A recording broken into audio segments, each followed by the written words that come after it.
primitive medical care of a species that had barely begun to conquer its own diseases.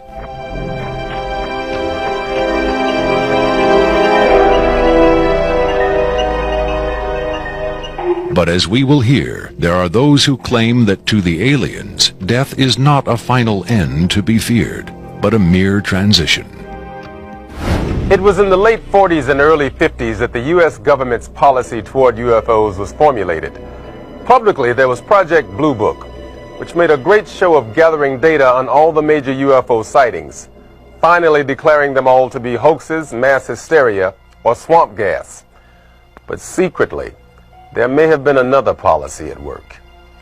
Over the years, several documents have come to light which seemingly confirm that a clandestine group, Operation Majestic 12 Group, aka MJ-12, was formed by special classified presidential order on September 24, 1947, for the express purpose of gathering information on UFOs and extraterrestrials, while at the same time keeping such information not only from unfriendly powers, but from the American public as well.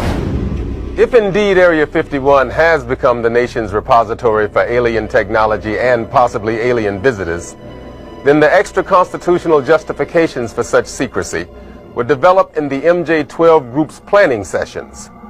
James B. Forrestal, Secretary of Defense under President Harry Truman, is widely accused of being the mastermind behind the creation of MJ-12. Once created, Majestic may have expanded its mandate beyond what Forrestal had intended.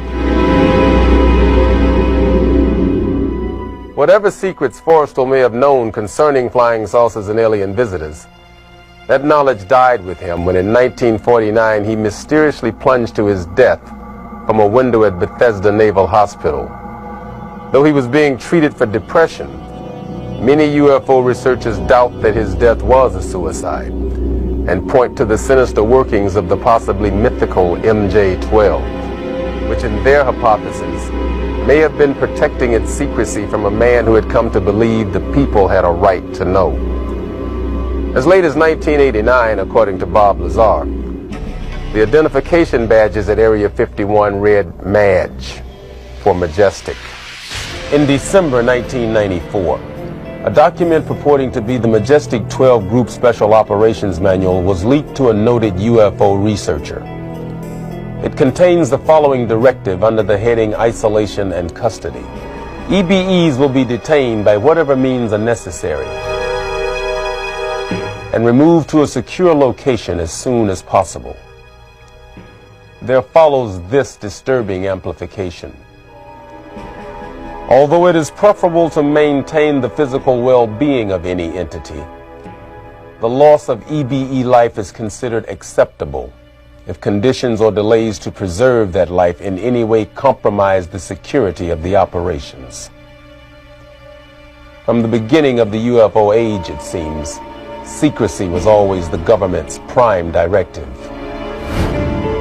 In 1988, another anonymous government source, codenamed Falcon, claimed that a second extraterrestrial biological entity, EBE-2, voluntarily became a guest of our government, allowing himself to be examined and interviewed.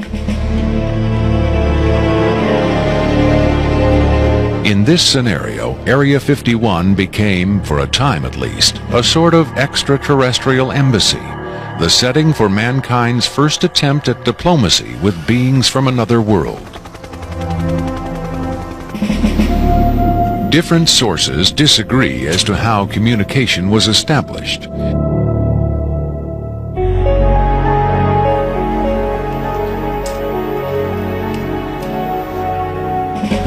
There is universal agreement that the EBEs are incapable or unwilling to speak human language.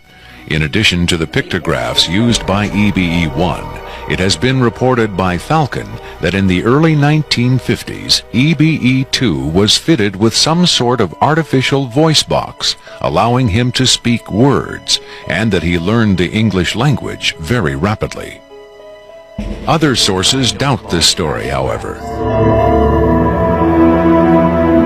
By our kind, do you mean we Americans? What has been reported most persistently is that the aliens communicate via thought projection, or telepathy. Would have been tortured, made to give up their secrets, instead of questioned in this friendly manner. We cannot be forced to communicate. Has it been tried? Not by us. We speak to who's ever willing to listen. The idea of telepathic communication with alien beings carries with it the same doubts and controversy attached to telepathy itself. Do the practitioners of this ancient art really have the ability to read minds? Or are they crafty charlatans who simply tell the listener what he or she wants to hear?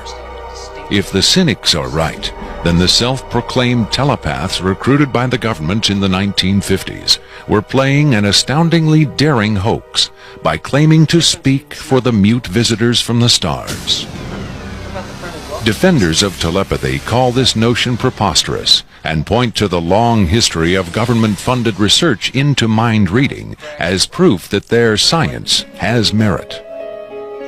In the last 4 decades, there have been persistent, often contradictory rumors and even eyewitness accounts of other alien visitors meeting secretly with military or government officials.